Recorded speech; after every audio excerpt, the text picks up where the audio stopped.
Howdy YouTubers, I want to talk about a project that's upcoming and I will post the full project on a future video, but I want to give you an update on what I'm working on. I've got this New Haven caboose. It's an Atlas, so good quality.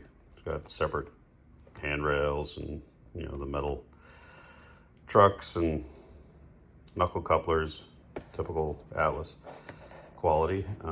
It's an NE6 caboose. It's New Haven. Even though I'm modeling contemporary or early 2000s, I thought this would be a fun one since I grew up in New England to have a kind of an excursion caboose that runs occasionally in the layout.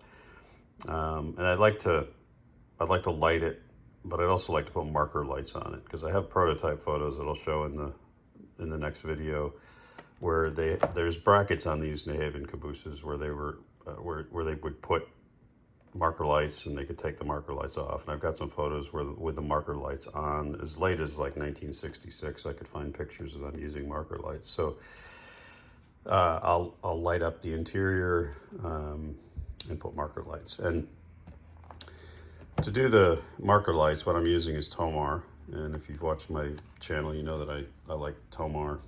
Number one, they're handmade in the USA. Number two, they're just great quality. And they're one of the few manufacturers left that make these really highly detailed parts. So these are marker lights, and they're red-green. And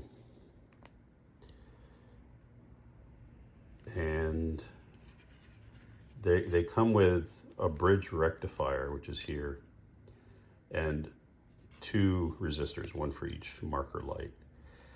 And the reason there's a bridge rectifier is if you're using DC and you change direction on the track, LEDs are, they only work in one polarity. So if you flip the direction of the track, the lights will go off. You flip it the other way, they'll go on. So the bridge rectifier prevents that from happening. It just keeps them on. You can use it with DCC if you buy capacitors. And they show you in the instructions which capacitors you would need. So you just connect a capacitor to the bridge rectifier and then the bridge rectifier to the power and to the lights themselves. And this is a box of the capacitors that they recommend using. So it's 1500, which has to do with the farads, I think, and 16 volt. So I got these for not much on Amazon, made in China, of course. You just need one of these capacitors. So if you hook a capacitor to the bridge rectifier and then the bridge rectifier to the resistors and lighting, you will get, it will work on DCC, and it'll give you that keep alive function with the capacitor. So the challenge with that is it stays on all the time. So because there's no decoder, as soon as you power up the DCC, the lights are going to go on the caboose, the marker lights. And I want to be able to control that. So what I did then is, first I bought the capacitors thinking I would just do it the simple way. And then I thought, well, you know what, I want to control it. So I called my friends at Tony's Train Exchange. Guy Max there is great for helping with questions. And I said, well, what's the best lighting decoder to use in this situation? So this is what they recommended. It's the FL4 TCS, and that would allow me to turn lights on inside the caboose as well as turn on lights, the marker lights. So individually I control different light functions with this little decoder. Pretty easy to hook up. And then I want to keep alive because with cabooses and passenger cars, you tend to get a lot of flicker if the tracks aren't clean. So this KA4 is the keep alive, which I think has two small capacitors that will hook up to this